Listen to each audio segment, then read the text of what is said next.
नमस्कार, स्वागत है आपका एबीपी न्यूज पर। वक्त है बड़ी बहस का। आपके साथ मैं हूं सुमेरा खान।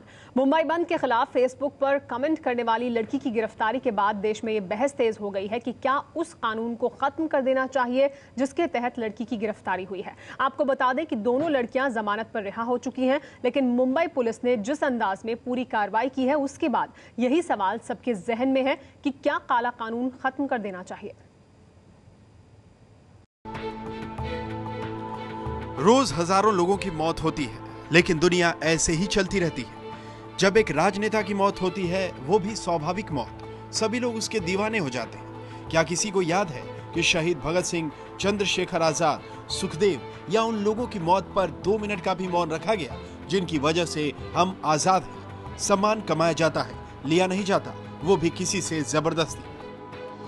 और इस कमेंट करने के जुर्म में कमेंट करने वाली शाहीन और उस कमेंट को लाइक करने वाली रिनी श्रीनिवासन दोनों गिरफ्तार। आरोप संचार उपकरण के जरिए अपमान करना और धार्मिक भावनाओं को आहत करना। बाद में धार्मिक भावना को आहत करने की जगह अफवाह फैलाने का आरोप लगा। इस काले कानून के तमाम पहलुओं पर चर्चा से पहले एक सीधा सवाल आपसे, क्या आपको लगता है कि शाहीन और उसकी सहेली रिनी की गिरफ्तारी सही है? क्या आपको लगता है कि शाहीन ने बंद के खिलाफ कमेंट कर कुछ गलत किया?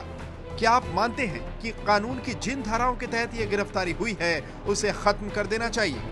किसी का बोलने का हक नहीं छीन सकते, तो मैं इसकी निंदा करता हूं। तो मुझे लगता है कि इस प्रकार से कमेंट्स करने से लोगों की भावना भड़क सकती थी। इसीलिए अगर कानून अपना काम करता है तो उसका समर्थन हम जरूर करेंगे। कभी प्रिकॉशनरी स्टेप जो है स्थानीय अधिकारी उठाते हैं, और मैं समझता हूं कि किसी का इरादा ये नहीं रहा है कि उनको दंडित किया जाए। एक प्रिकॉशनरी स्टेप है उस समय। एक केंद्रीय मंत्री की इस दलील में कितना दम है, इस पर आखिरी फैसला लेने से पहले एक नजर पूरे वाकये पर। 18 नवंबर की शाम 7 बजे शाहीन ने बंद के खिलाफ कमेंट किया। 10 मिनट बाद शाहीन को शिव सैनिकों ने फोन कर पोस्ट हटाने और माफी मांगने के लिए कहा। मैनेजर पे आई वाज एक्चुअली कंफ्यूज्ड के किस बारे में बात कर रहे हैं, बिकॉज ही टोल्ड कि कमेंट डाला है। तो I told you are talking about what, तो ही टोल्ड एफबी का जो पोस्ट डाला है वो। तो आई जस्ट आस्क्ड के इसलिए कॉल किया, तो ही टोल्ड करके yes, and he directly told कि मैं अंदर से बात करता एंड डिस्कनेक्टेड। इसके 5 मिनट बाद शिव सैनिकों ने लड़की के अंकल से विवादित पोस्ट की शिकायत की। कमेंट करने के 20 मिनट बाद शाहीन ने पोस्ट हटाते हुए माफी मांगी।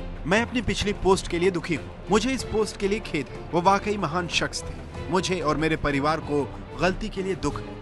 मेरी माफी कबूल करें और प्लीज अपनी बहन समझकर मुझे माफ कर दें।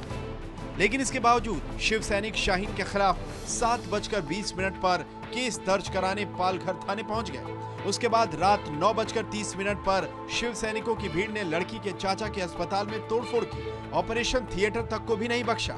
रात 10 बजे शाहीन और उसकी दोस्त रिनी को थाने में पूछताछ के लिए बुलाया गया। बाद में 19 नवंबर की सुबह 10:30 बजे दोनों को गिरफ्तार कर लिया गया।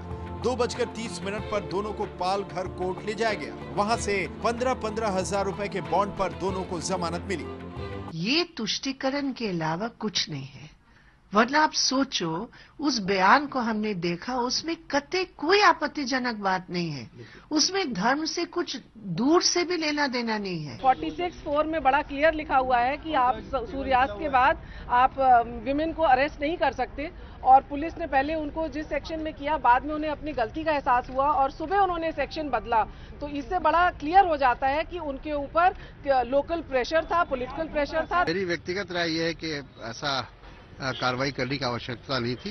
वो लड़कियां जिस कारण भी हो, उन्होंने जो फेसबुक पर जो अपनी भावना रखी या अपने विचार रखे, उसके लिए उनको गिरफ्तार करना उचित नहीं था। तारिक अनवर का ये कहना कि बंद के खिलाफ कमेंट करने वाले बच्चे हैं और उनके साथ बच्चों की तरह सलूक होना चाहिए, सही है या फिर देश के एक केंद्रीय मंत्री पूरे मसले पर बचकानी बात कर रहे हैं? इसका फैसला आप लें। वैसे शाहीन और श्रीनिवासन को मुंबई पुलिस ने कानून की जिन धाराओं के तहत बंद किया, उसके खिलाफ लगातार आवाज बुलंद हो रही है। तो ये जरूरत है कि मुंबई पुलिस को कटघरे में लाएं और इमरजेंसी जैसे हालात जो देश में बन गए हैं आगे देर तक कंटिन्यू नहीं रहे। जो हमारा देश का जो यूथ पीपल है, कॉलेज यूनिवर्सिटी स्टूडेंट्स है, they must raise their voice against this type of attack. मैं इसको ड्रैकोनियन धारा कहूंगा, एक ऐसी धारा जहां आप किसी वक्त किसी की भी गर्दन काटना चाहें काट सकते हैं। क्यों? क्योंकि कानून आपको अलाउ करता है। तो क्या ये काला कानून, इसे हटाया जाना चाहिए? क्या ये काला कानून ना रहे? 66A IT एक्ट के तहत, जिसके तहत ये जो दोनों लड़कियां थी उन पर केस दर्ज किया गया। हमारे साथ तमाम मेहमान मौजूद हैं जिनके साथ हम इसी मुद्दे पर चर्चा करेंगे। हमारे साथ शिवेंद्र सिंह मौजूद हैं जो सदस्य हैं इंडिया अगेंस्ट करप्शन के। हमारे साथ विनय राय मौजूद हैं, पत्रकार अधिवक्ता। मेरे सहयोगी विजय विद्रोही हमारे साथ मौजूद रहेंगे इस चर्चा के दौरान। इसके अलावा हमारे साथ भूपेंद्र यादव मौजूद हैं जो सांसद हैं बीजेपी के। हमारे साथ नीलोत्पल बसु मौजूद हैं, सांसद CPM, वरिष्ठ नेता हैं CPM के। हमारे साथ श्वेता परुलेकर हैं, प्रवक्ता हैं शिवसेना की, वो मौजूद रहेंगे हमारे साथ इस चर्चा में। संजय झा हमारे साथ मौजूद हैं, को-फाउंडर हमारा कांग्रेस.com, और अंबिकेश महापात्रा जो कि प्रोफेसर हैं जादवपुर यूनिवर्सिटी में, और फेसबुक पर ममता बनर्जी का जो उन्होंने कार्टून बनाया था उनके खिलाफ भी कार्रवाई हुई थी, वो भी हमारे साथ मौजूद रहेंगे। लेकिन सबसे पहले नीलोत्पल बसु जी, आपसे मेरा सवाल कि जो कानून है 66A IT एक्ट जिसके तहत ये मामला दर्ज किया गया, और उसके अलावा ये जो दो लड़कियां, इनके अलावा भी इससे पहले कई और मामले हो चुके हैं जिनमें इस धारा का इस्तेमाल किया गया, क्या ये काला कानून है और क्या इस कानून को हटाया जाना चाहिए?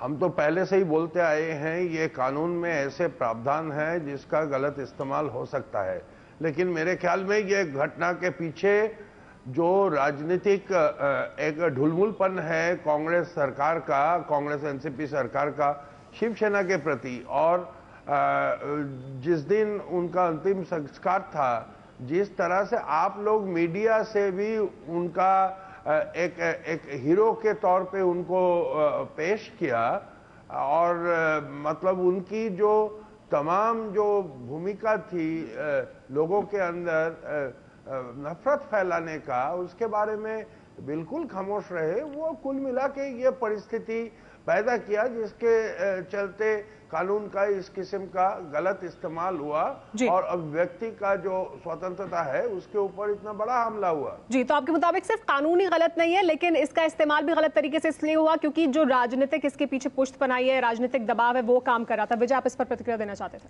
नहीं, मुझे तो इतना कहना था कि ये जो कह रहे हैं कि एक तरफा चैनलों ने दिखाया और बाल ठाकरे के पक्ष में पूरा, और वो जो नकारात्मक वाली राजनीति थी वो नहीं दिखाई, लेकिन मैं ये कहना चाहूँगा, उनको साफ करना चाहूँगा कि दोनों पक्ष दिखाए गए थे, उनकी शख्सियत के दोनों पक्ष दिखाने की अपनी तरफ से पूरी तरह से कोशिश की गई थी। जी, हमारे साथ संजय झा भी मौजूद हैं। संजय झा, लेकिन नीलोत्पल बसु जो एक और अहम बात उठा रहे हैं वो ये कि कानून है, इस कानून को लेकर तो चर्चा होती ही रही है, उस पर हम आगे भी बात करेंगे, लेकिन कानून को जिस तरह से लागू किया गया वहां पर क्या राजनीतिक पुष्टपनाही या राजनीतिक दबाव काम कर रहा था, और वहां पर सरकार की भी कहीं ना कहीं जिम्मेदारी बनती है? सुमेरा, ये बिल्कुल बेबुनियाद आरोप है। कपिल सिब्बल जी ने खुद ही कहा है कि उनको बहुत आश्चर्य हुआ है और अफसोस हुआ है इस गिरफ्तारी से, और उन्होंने इस बात को दोहराया है जो बिल्कुल उचित बात है कि कानून की जरूरत है, लेकिन कानून का जो उपकरण है या अनुवाद है वो सही होना चाहिए। देखिए, हम लोग सब जानते हैं कि जिस तरीके से प्रिंट, टेलीविजन, रेडियो एक मीडिया प्लेटफॉर्म है, उसी तरह इंटरनेट और सोशल मीडिया भी एक मीडिया प्लेटफॉर्म है।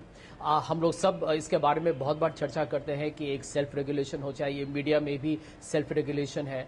तो इसी तरीके से मान लीजिए कि आज आपके इसी चैनल पे मैं कोई गलत बात कहूं, या किसी को गाली दे दूं, या कुछ ऐसे आरोप लगाऊं जिससे किसी के चरित्र पे या उस किसी की गरिमा पे या मर्यादा पे एक बहुत ही काला धब्बा लगे, तो इसका उसको ये हक है कि वो मुझ पर कोई कानूनी कार्रवाई करे। अभी ये क्या हो रहा है कि सोशल मीडिया में जो प्रॉब्लम है, और मैं इस सिर्फ ये जो गिरफ्तारी हुआ है बिल्कुल गलत है, उसकी तो मैं यही मैं आपसे पूछना चाहती हूँ कि आप इस मामले को ठीक मानते हैं, जो हुआ वो ठीक हुआ, लेकिन मैं समझता हूँ कि कानून की जरूरत है। जी, और 66 मैं जो अरेस्ट हुआ था, जो गिरफ्तारी हुआ इन दो लड़कियों का, नहीं, वो इनकी गिरफ्तारी नहीं होनी चाहिए थी, लेकिन कानून की जरूरत है। क्योंकि सुमेरा, देखिए, मैं समझता हूं कि सोशल मीडिया में भी जिम्मेदारी होनी चाहिए। आप उत्तरदायी हैं, क्योंकि अभी लोग क्या करते हैं कि बेनाम होकर या गुमनाम लेकिन गिरफ्तारी जो हुई वो गलत हुई। टेलीविजन पे मैं नहीं कानून का इस्तेमाल इस मामले में गलत हुआ। जी जी, संजय हमारे साथ श्वेता परुलेकर जी भी मौजूद हैं जो प्रवक्ता हैं शिवसेना से हैं। श्वेता जी, लगातार ये बात हो रही है, आपने सुना अभी हमारे जो चर्चा है उसके दौरान भी ये पक्ष सामने आ रहा है कि जिस तरह से कार्रवाई की गई इन लड़कियों के खिलाफ वो ठीक नहीं थी, कानून का जो इस्तेमाल किया गया उन लड़कियों के खिलाफ वो ठीक नहीं था। क्या आप भी ऐसा मानती हैं? मैं ऐसा बिल्कुल नहीं मानती, क्योंकि वो हालात इतने नाजुक थे और इतनी बड़ी मात्रा में जब एक मास लीडर को लोग उनकी श्रद्धांजलि देने शिवाजी पार्क आए थे और इतना संयम उन्होंने रखा था सभी सैनिकों ने, इस वक्त एक छोटी लड़की जो एक छात्रा है वो ये भी नहीं उसको पता था कि बाला साहब कितने बड़े व्यक्ति थे और कितने लोगों के दिलों पे उन्होंने राज किया है और कितने सालों से आज उनको लोग मानते आ रहे हैं, एक बड़ा फॉलोइंग है उनको। शायद उस लड़की के घर वालों ने अगर उसे ये समझाया होता और एक जिम्मेदारी से अगर वो ट्वीट करती या फेसबुक पे अपना स्टेटस पोस्ट करती तो ज्यादा बेहतर रहता। उसने अपनी गलती मान ली, उसने माफी मांग ली, उसके बाद आपके शिव सैनिक जाकर उसके चाचा के घर तोड़फोड़ करते हैं, वो ये संयम नहीं दिखा सकते थे आपके शिव सैनिक तब? नहीं, क्यों नहीं, मैं अभी उस वक्त लोकली जो शिव सैनिक थे उनके भावनाओं को अगर ठेस पहुंची हो तो मैं उसका समर्थन नहीं करती हूं, लेकिन वो उन्होंने अपना रिएक्शन दिया तो बात ऐसी है कि अगर ये ना हो, क्योंकि श्वेता जी उन्होंने जो रिएक्शन दिया उस पर उस लड़की ने माफी भी मांगी उनसे, उन्होंने कहा कि मुझे अपनी बहन समझकर आप माफ कर दें, मैंने जो लिखा है उसके लिए आप मुझे माफी दे दें, उसके बावजूद ये सब कुछ किया गया, तो वो ठीक है आपके मुताबिक? नहीं, क्योंकि पुलिस ने जो कदम उठाए वो उनके हिसाब से मुझे सही लगता है, क्योंकि अगर ये और फैल जाती बात तो जो इतने संयम से पूरे दिन में उन्होंने बहुत बेहतरीन यहाँ पे व्यवस्था की थी मुंबई में, वो शायद बेकाबू हो जाती और बहुत जल्दी ये फैल जाता और उसका डिस्टॉर्शन हो जाता। तो मुझे लगता है उन्होंने उस वक्त जो सही था वो किया। और मैं आपको ये कहना चाहती हूँ कि अभी उन्होंने माफ़ी मांगी है, ये सब मसला हल हुआ है, तो अभी इस पे प्रोग्राम करना भी कितना उचित है ये मैं नहीं समझती। नहीं, प्रोग्राम करना उचित है नहीं, ये तो आप हम पर छोड़ दें, ये फैसला हमारा है, क्योंकि ये चर्चा हो रही है, क्योंकि लगातार ये चर्चा अब पब्लिक डिबेट इस मुद्दे पर हो रही है कि आखिर वो कार्रवाई जो की गई वो ठीक थी या नहीं, तो इस वजह से इस मंच पर भी ये चर्चा हो रही है। हम चर्चा को जारी रखेंगे, हमारे साथ तमाम और मेहमान भी मौजूद हैं।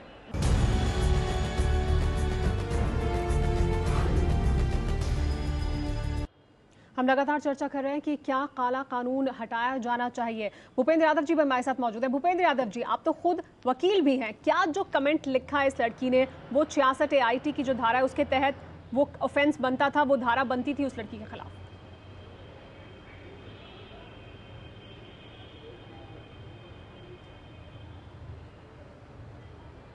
मैं पहले कुछ बातें स्पष्ट करना चाहूँगा।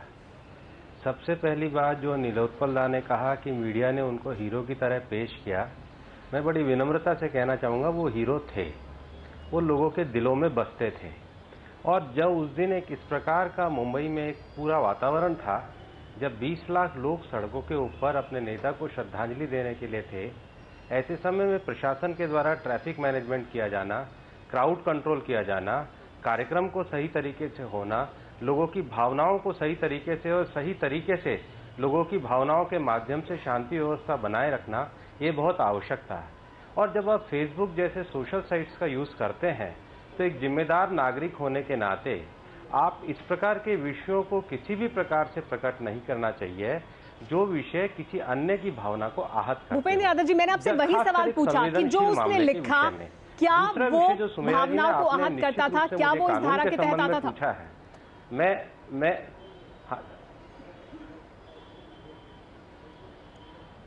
देखिए, मुझे लगता है कि जब कोई एक बड़े राजनेता का जब निधन हुआ है तो उस पर जो लोगों की अगर किसी भी प्रकार से लोग उसको श्रद्धांजलि दे रहे हैं, लोग अपने मनोगत को व्यक्त कर रहे हैं, लोग उस समय भावनाओं में सरोभार हैं, ऐसे में उन भावनाओं के ऊपर प्रश्न चिन्ह उठाना आप भी मीडिया के आपके मुताबिक ठीक नहीं था, आपके मुताबिक ठीक नहीं था। लेकिन मैं आपसे लगातार सवाल पूछ रही हूँ कि कानून के तहत क्या ये मामला बनता था? नहीं, आप सुनिए ना, पूरी बात सुनिए, आप पूरी बात सुनिए जी। आप पहले सुमेरा जी पूरा उत्तर सुनिए। दूसरी बात, आपको इस प्रोग्राम चैनल को देने से पहले प्रशासन ने किस नाते कार्यवाही करी, प्रशासन का क्या पक्ष था, प्रशासन के पास क्या इंफॉर्मेशन थी, उस पक्ष को भी रखना चाहिए और उसके बाद डिबेट होनी चाहिए। वो हमने रखा है। मैं आपको ये कहना चाहूंगा, वो पक्ष हमने सामने रखा है। आर्टिकल 19 जो है आपको स्वतंत्रता और अभिव्यक्ति का अधिकार जो देता है, हाँ तो रखा है तो ठीक है, आप प्रशासन के पक्ष को भी रख दीजिए और आप सबकी बातों को सुन लीजिए, मैं तो कोई आपको मना नहीं कर रहा हूं, लेकिन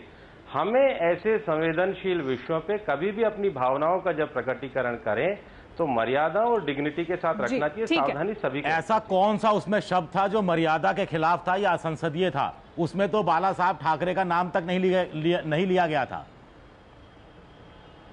इसका विश्लेषण विजय विद्रोही जी आप कर सकते हैं, इसका विश्लेषण विजय विद्रोही जी आप कर सकते हैं, और लेकिन आप वकील है ना, जिस विश्लेषण को आप कर सकते हैं उसको मैं करूं यह आवश्यक नहीं है। मेरे अपना विषय, आपका अपना विषय नहीं, आपत्तिजनक अलग अलग विषय नहीं है ये। आप अपना विषय रख सकते हैं। मेरा मानना है कि बाला साहब नहीं, भूपेंद्र जी आपत्तिजनक क्या था ये जानना चाह रहे हैं। विषय है विजय विद्रोही जी, ये आपका देखने का, आपका मीडिया के नाते एक तरीका हो सकता है, एक जो भावनात्मक विषय रखता है उनका एक विषय हो सकता है, प्रशासन का एक विषय हो सकता है, और एक नागरिक व्यवस्था उनके होने के नाते नागरिक व्यवस्था में विचार अभिव्यक्ति करने का एक विषय हो सकता है। अलग अलग लेकिन मर्यादाएं सबके लिए बंदी होती है, सबको मर्यादाओं में रहना। बिल्कुल भूपेंद्र जी, अलग अलग नजरिए हो सकते हैं और इसी वजह से समाज में हर नजरिए को सामने रखने का हक भी लोगों को मिला है, लेकिन कानून का एक ही नजरिया होता है। तो कानून क्या ठीक है, क्या उसका सही से इस्तेमाल किया गया है, करना चाहिए जो पब्लिक ऑर्डर को मेंटेन करता है। क्या जो आईटी धारा के तहत जो 66A जो धारा है आईटी एक्ट के तहत, क्या वो काला कानून है और क्या उसे हटाया जाना चाहिए? हमारे साथ शिवेंद्र सिंह भी मौजूद हैं, हमारे साथ विनय राय भी मौजूद हैं। शिवेंद्र, लेकिन हम जो पहले भी बात कर रहे थे और जो मुद्दा मैंने उठाया वो ये कि जो कमेंट इस लड़की ने किया फेसबुक पर, क्या वो इस धारा के तहत आता है आईटी एक्ट का? क्या उसने उल्लंघन किया 66A का? नहीं, बिल्कुल भी नहीं आता। जो भी पढ़ने में लग रहा है वो तो बहुत ही ऐसा कमेंट है जिसपे इस तरीके का सवाल बिल्कुल भी नहीं उठता। दूसरी बात यह है कि अभी किसी सज्जन ने कही कि सिब्बल साहब ने भी इसकी आलोचना की है। सिर्फ आलोचना करने से काम नहीं चलेगा, वो मंत्री हैं, उनको इनिशिएट करना चाहिए। इस धारा को रिपील करने की बात कहीं से इनिशिएट हो सिस्टम में, या तो इसको पूरी तरह हटाने का या इसमें सुधार करने की बात हो। एक सोशल मीडिया पे भी आरोप लगता है कि सोशल मीडिया में बड़ी समस्या है। मैं कह दूं सोशल मीडिया में समस्या नहीं है, समस्या हमारे दिमाग में, हमारे जो संकुचित हमारी सोच है उसकी समस्या है ये सारी की सारी। और कहीं पे भी इस तरीके की पाबंदियां, इस तरीके के कानून ऐसे नहीं हैं जिसकी वजह से आप इंडिविजुअल की तो आप कुछ भी अभिव्यक्ति की पूरी तरह आज़ादी छीन लेना चाहते हैं, इंडिविजुअल को टारगेट करके आप उसको खत्म कर देना चाहते हैं। तो ये तो बहुत ही खराब ये स्थिति है सबके लिए। जी विनय राय जी, आप स्थिति को किस तरह से देखते हैं? क्या जो अभी शिवेंद्र कह रहे हैं कि वो जो कुछ कमेंट था वो इस धारा के तहत आता ही नहीं है, उसका उल्लंघन ही नहीं हुआ, लेकिन दर्ज किया गया मामला इसी धारा के तहत? मेरा वही कहना है कि सीधे तौर पर जो बयान आया फेसबुक पर उस लड़की के द्वारा, वो कहीं से भी 66A का वायलेशन नहीं करता है। जी। दरअसल 66A जो कानून है ये काला नहीं है, इसका अनुपालन कराने वाली जो एजेंसियां हैं वो इसे काला बना देती हैं। आपको याद होगा कि जिस देश में पोटा कानून लाया गया था आतंकवादियों के खिलाफ, लेकिन उसका अपने मतलब के लिए जब इस्तेमाल शुरू हुआ तो पोटा काला कानून बन गया। मेरा साफ तौर पे कहना है कि जो उसकी गाइडलाइन है कहीं से भी उसका वायलेशन नहीं किया गया है, तो कानून काला नहीं है, लेकिन उसको लागू करने में गलती की जाती है या उसको गलत तरीके से लागू किया जाता है। नादानी है महाराष्ट्र पुलिस की। अमरीश महापात्र जी भी मौजूद हैं जादवपुर यूनिवर्सिटी से और वो खुद भी इस कानून के भुक्तभोगी हैं। अमरीश जी, आप क्या कहेंगे? कानून में कमी है, इस कानून को बदला जाना चाहिए या उसे लागू करने में कमी है, उसको लागू जिस तरह से किया जाता है?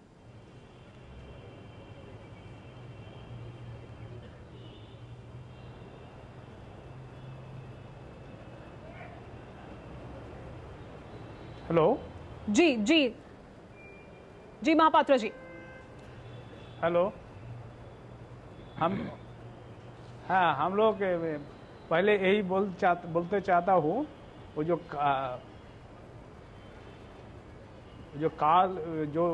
मुंबई पुलिस में जा किया था 2 लड़कियों के गिरफ्तार के लिए, पहले हमसे निंदा करता हूँ। हाँ, तो हम लोग यही बोलता हूँ जे police of Maharashtra did mistakes and they misused the law to arrest them. 2 लड़कियों जे फेसबुक में जे पोस्ट किया था एंड अन्य लड़कियों जे शेयर किया था, इसीलिए कोई गलत काम नहीं है, बट पुलिस गलत किया था। हम लोग condemn this police action atrocities. Beside this ये बोलता यही चाहता हूँ, जो गवर्नमेंट ऑफ इंडिया हम लोग प्रधानमंत्री जी को, राष्ट्रपति जी को यही अपील किया, जो आप लोग देखिए जो ह्यूमन राइट्स और डेमोक्रेटिक जो राइट्स हमारा देश पर है संविधान के लिए, वो ख़त्म नहीं होना चाहिए, वो को प्रोटेक्शन चाहिए। हम लोग यही चाहते हैं। मैं अपील करता हूँ prime minister of India and president of India को। जी, श्वेता पर्लुकर जी, आपने सुना महापात्रा जी उनका ये कहना कि जो अधिकार है, जो मौलिक अधिकार है किसी भी नागरिक के हमारे देश में, उनका हनन नहीं होना चाहिए। इस तरह की अपील वो कर रहे हैं और निंदा भी जिस तरह से गिरफ्तारी की गई लड़कियों की। आपको लगता है उनके मौलिक अधिकारों का हनन हुआ, उनकी अभिव्यक्ति की आज़ादी का उल्लंघन हुआ, जिस तरह से उनको गिरफ्तार किया गया, उनके खिलाफ कार्रवाई की गई? नहीं, मैं नहीं ये समझती, क्योंकि मैं उसके खिलाफ नहीं हूँ, लेकिन जो समय था कि जिस दिन इतने बड़े नेता का अंत्य संस्कार और उसके लिए जो इतने बड़े तादाद में लोग वहाँ इकट्ठे हुए थे मुंबई में, और अब स्पॉन्टेनियसली लोगों ने शॉप्स एस्टैब्लिशमेंट्स बंद रखे थे, और ये बैकग्राउंड पे अगर ये लड़की कहती है कि ये ज़ोर ज़बरदस्ती से किया है, इसकी क्या ज़रूरत थी, जिस व्यक्ति को पता भी नहीं है कि वो कौन थे, क्या थे, वो समय गलत था, और जो उसके बाद में law and order situation create हो सकती थी, उसके लिए जो करेक्टिव मेजर्स पुलिस ने लिए वो उस समय के लिए ठीक थे, ऐसे मुझे लगता है। और ये जानना बहुत ज़रूरी है, अगर वो नहीं करते और ज़्यादा फैल जाता तो फिर हम उनको ही रिस्पॉन्सिबल रखते। जी, लेकिन श्वेता जी, जो कानूनी धाराएं लगाई गई, आपको लगता है वो ठीक था? को मैनेज किया।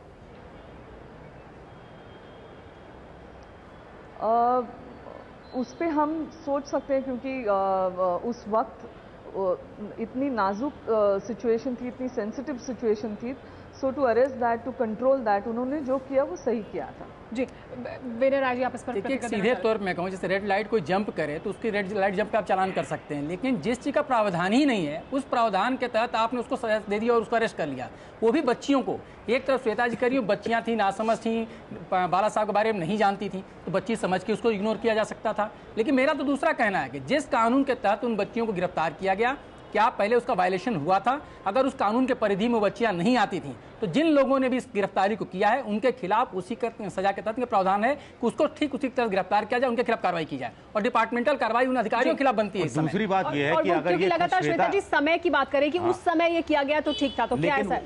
उस समय माफी भी तो मांग ली गई थी ना, बकायदा माफी मांग ली गई थी, और उन्हीं शिव सैनिकों से माफी मांग ली गई थी जो कि फोन कर रहे थे, जिनको पता था कि ये कमेंट किया गया है। और दूसरी तरफ अगर श्वेता जी कह रही है कि उनको यही नहीं मालूम था कि बाला साहब ठाकरे इतनी बड़ी शख्सियत थे, यानी उस लड़की का इंटेंशन कतई गलत नहीं था, इनोसेंट थे। नहीं, सबसे बड़ी बात है कि नासमझी, अगर कहते हैं कि नासमझी अगर कहीं हुई है तो महाराष्ट्र पुलिस प्रशासन से हुई है कि बिना किसी दोस्त के उन बच्चियों को गिरफ्तार किया गया है। लड़की ने अगर कोई कमेंट किया और उसको तुरंत एहसास हुआ कि शायद किसी को कष्ट हो रहा, तो उसने तुरंत हटाकर माफी मांग ली। और लगातार जो एक बात हो रही है, उस बात पर चर्चा को आगे बढ़ाएंगे कि अगर नाजुक हालात थे तो वो भी पुलिस और प्रशासन की जिम्मेदारी थी कि उन्हें किस तरह से संभाला जाए और किस तरह से उनसे निपटा जाए। गलत धाराओं के तहत क्या मामला दर्ज किया जा सकता था?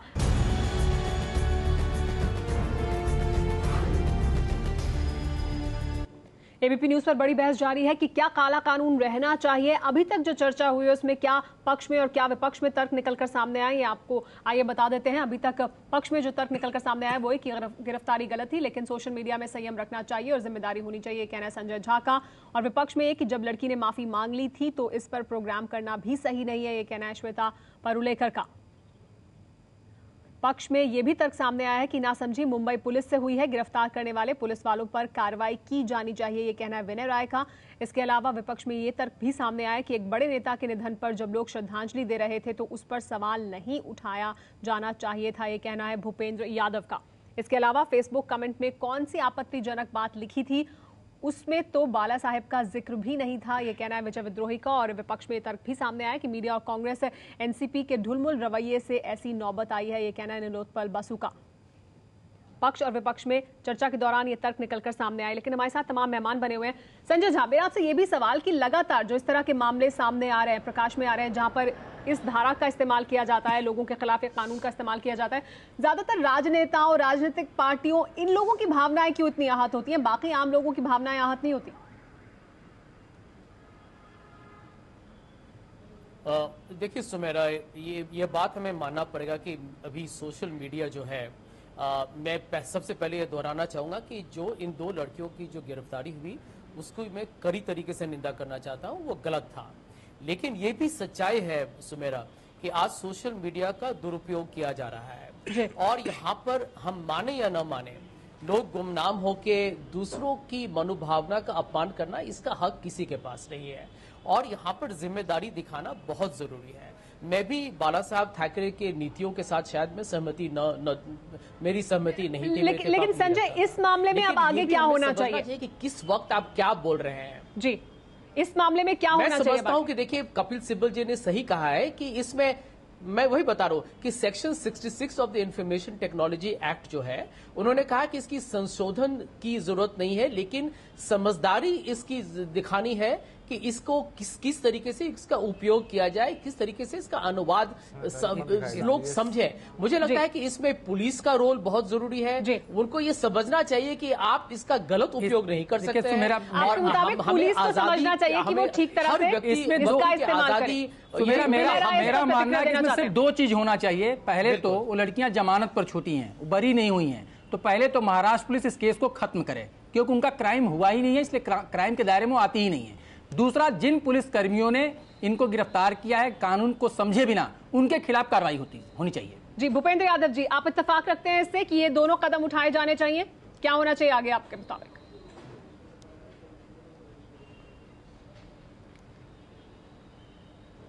मेरा ऐसा मानना है कि स्वतंत्रता और अभिव्यक्ति का अधिकार, उसके साथ साथ नागरिक स्वतंत्रता के मूल्य और उसके साथ साथ जो तीसरा विषय है प्रशासनिक का अनुशासन और नियंत्रण, ये तीनों फाइन ट्यूनिंग के विषय हैं। अब जो विषय हुआ है उसके बारे में एक पुनर्विचार की बात अभी पारुलकर ने भी कही है, लेकिन सार्वजनिक जीवन में अगर आप अभिव्यक्ति और स्वतंत्रता का अधिकार अगर आप रखना चाहते हैं, उसके साथ अगर आप नागरिक स्वतंत्रता चाहते हैं, तो आपके कदमों से पब्लिक ऑर्डर भी मेंटेन होना चाहिए और इसकी फाइन ट्यूनिंग के बिना हम समाज में एक सभ्य आवरण को खड़ा नहीं कर सकेंगे, स्वस्थ विषयों को खड़ा नहीं कर सकेंगे। लेकिन आप भी मानते हैं, अस्वस्थता समाज में आप भी मानते हैं कि इस मामले में पुनर्विचार की गुंजाइश है, पुनर्विचार होना चाहिए, जो धाराएं लगाई गई हैं, जो मामला बनाया गया उन लड़कियों के खिलाफ? नहीं, देखो, जब बहुत बड़े स्तर पे विषय होते हैं तो उसमें जो छोटी बातें हैं, जब किसी ने क्राइम किया ही नहीं है, तो छोटी बात नहीं है, किसी की आजादी, किसी की रोज के जीवन से जुड़ी हुई बात है कि अगर उनके खिलाफ कोई गलत धारा लगाई गई है तो उसे वापस लिया जाना चाहिए। श्वेता परुलेकर जी, आपका इस पर क्या कहना है? आगे क्या होना चाहिए? या तो आप जाके महाराष्ट्र पुलिस के डीजी को समझा दीजिए जी, आप अपना एक रिप्रेजेंटेशन वहाँ पे दे दीजिए। जी, श्वेता परुलेकर जी, आपको क्या लगता है क्या होना चाहिए आगे? नहीं, मुझे लगता है, और इसलिए हमारा ये कहना है कि फाइन ट्यूनिंग होनी चाहिए सभ्य समाज में। हमारी पुलिस डिपार्टमेंट इतनी सक्षम है कि नहीं, और हमारी law will take its own course और हमारी पुलिस डिपार्टमेंट सक्षम है to decide what is right and wrong. और सबसे महत्वपूर्ण चीज़ मैं ये बताना चाहती हूँ यहाँ पे कि सोशल नेटवर्क के ये जो साइट्स हैं, इसका डिसएडवांटेज या एडवांटेज ऐसा है कि आप कोई भी पोस्ट करते हैं तो वो इंस्टेंटली लाखों लोगों तक पहुँच जाता है और इस वजह से उसकी सेंसिटिविटी बढ़ती है, उस पर कोई चेक नहीं रहता। श्वेता जी, इसी बात को लेकर मैं करने से वो लाखों लोगों तक नहीं पहुँच सकता, वो आपके जितने फ्रेंड्स हैं, जितने आपके लिमिटेड दोस्त हैं आपके उसमें ऐड हुए हुए, उन तक ही पहुँचता है। नहीं, पर उसके आगे और फैलता है ना, वो it goes on and on. अगर मेरे फ्रेंड्स है, उनके फ्रेंड्स, फिर उनके फ्रेंड्स, ऐसा इट इज अ लिंक। देखिए सुमेरा, इनको ये समझने की जरूरत है कि इसी मसले को लेकर के हम कोर्ट में गए थे कि जो सोशल नेटवर्किंग साइट्स है उसके साइड इफेक्ट्स हैं, लेकिन मेरा उस समय भी कहना था कि सेल्फ रेगुलेशन होना चाहिए। और आज मैं कहना चाहता हूं कि ठीक है, उसके नेटवर्किंग के तमाम लोग हैं, तमाम उनके फ्रेंड्स लिस्ट में जोड़ते चले जाते हैं, लेकिन पहले कोई ऐसी बात लिखी तो जाए, क्राइम तो हो, बिना क्राइम के हम उसको सजा कैसे दे सकते हैं? जी हाँ, विजय, आपको क्या लगता है क्या मुझे लगता है एक ही बात मुझे कहनी है कि सबसे पहले वो FIR क्वैश की जानी चाहिए। तो उसी के लिए तो सारी व्यवस्था होती है, और लेकिन उसके लिए अफवाह तो नहीं फैलाई जाती। हमारे पास इतना ही समय इस चर्चा के लिए। आप सबका बहुत बहुत शुक्रिया हमारे साथ इस चर्चा में शरीक होने के लिए। ज्यादातर लोगों का इस चर्चा के दौरान भी ये मानना था कि कानून में तो किसी तरह का बदलाव अगर जरूरी है तो वो होना चाहिए, लेकिन उससे भी ज्यादा उसको लागू करने में सही तरीका अपनाया जाना चाहिए और अभिव्यक्ति की आजादी, उस पर किसी तरह की पाबंदी नहीं लगनी चाहिए।